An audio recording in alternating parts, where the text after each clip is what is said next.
اعوذ باللہ من الشیطان الرجیم بسم اللہ الرحمن الرحیم رب اشرح لی صدری ویسر لی امری واحلل عقدۃ من لسانی یفقہوا قولی آمین یا رب العالمین۔ موجودہ دور میں معاشرتی خرابیوں کو دیکھ کے ہمارے ذہنوں میں ایک فکر اور ایک سوال پیدا ہوتا ہے کہ یہ حالات کب بدلیں گے، تبدیلی کب آئی اور نظام میں بہتری کب ہوگی، کب ہم ایک ایسا معاشرہ قائم کر سکیں گے جو ایک اسلامی معاشرہ ہو، جس میں دین کی اور اللہ کے احکامات کی سربلندی ہو، جس معاشرے میں لوگوں کے عمل سے نبی کریم صلی اللہ علیہ وسلم کی سنتیں ظاہر ہوتی ہیں۔ تو ہمارے ذہنوں میں یہ سوال پیدا ہوتا ہے کہ ایسے معاشرے کا قیام آخر کب ہوگا اور کون ایسے معاشرے کا قیام کرے گا۔ تو موجودہ دور میں یہ ذمہ داری ہمارے اوپر ہی عائد ہوتی ہے کہ ہم نے ہی اس معاشرے کو بہتر بنانا اور اپنے عمل کے ذریعے اس کو بہتر بنانا ہے۔ چند دن پہلے ہم نے سورہ یاسین کی کچھ آیات کے بارے میں ذکر کیا تھا، جس میں اللہ تعالیٰ نے سورج اور چاند کے بارے میں ذکر فرمایا، اور ہم نے اس کی مختصر تفسیر بیان کرتے ہوئے ذکر کیا تھا کہ اگر ہم نے اس معاشرے کو بہتر کرنا ہے، اس معاشرے کو برائیوں کے اندھیرے سے نکالنا ہے، تو اس معاشرے کو روشنی کی طرف لے کے جانا ہے۔ اور وہ روشنی کہاں سے آئے گی؟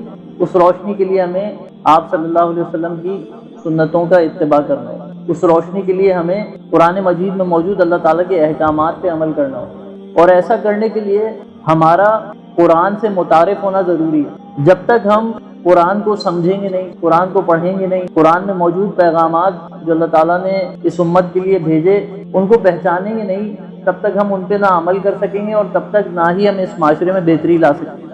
تو سب سے پہلا کام جو ہمیں کرنا ہے وہ یہ کرنا ہے کہ اپنے آپ کو قرآن مجید سے متعارف کرانا۔ قرآن مجید سے متعارف ہونے کے لیے ضروری ہے کہ ہم اس کو پڑھیں، اور اس سے زیادہ ضروری ہے کہ اس کو سمجھ کے پڑھیں۔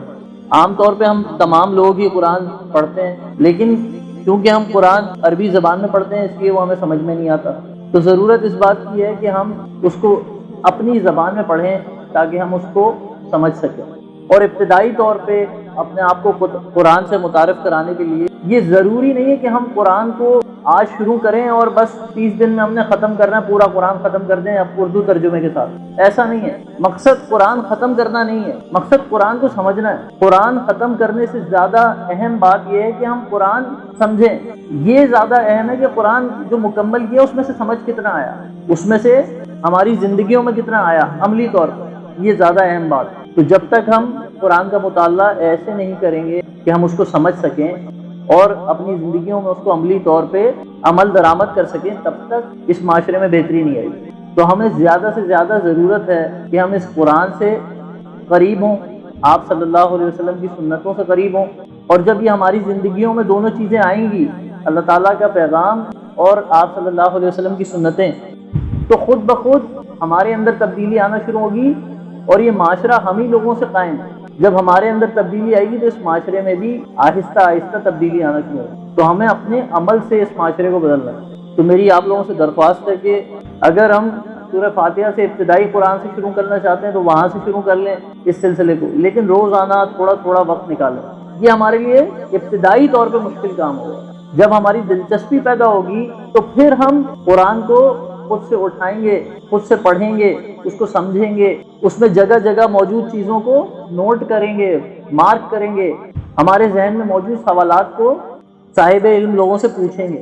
تو یہ دوسرا مرحلہ ہے۔ پہلا مرحلہ یہ ہے کہ کم از کم ہمارا وہ شوق پیدا ہو، اور اس شوق کو پیدا کرنے کے لیے ہمیں اپنے آپ کو قرآن سے متعارف کرانا پڑے گا۔ اس معاشرے میں تبدیلی تبھی آئے گی جب ہم اپنی ذات میں تبدیلی لے کے آئیں گے، تو اس کے لیے ہمیں یہ قدم اٹھانے کی ضرورت ہے۔ تو اللہ تعالیٰ سے دعا ہے کہ اللہ تعالیٰ ہم سب لوگوں کو یہ توفیق عطا فرمائے کہ ہم اپنی زندگیوں میں تبدیلی لائیں اور اس کے ذریعے سے اس معاشرے میں تبدیلی لائیں، اور اللہ تعالیٰ ہمارے اس معاشرے کو ایک ایسا معاشرہ بنائے کہ جس میں اللہ تعالیٰ کے احکامات اور نبی کریم صلی اللہ علیہ وسلم کی سنتوں کی سربلندی ہو۔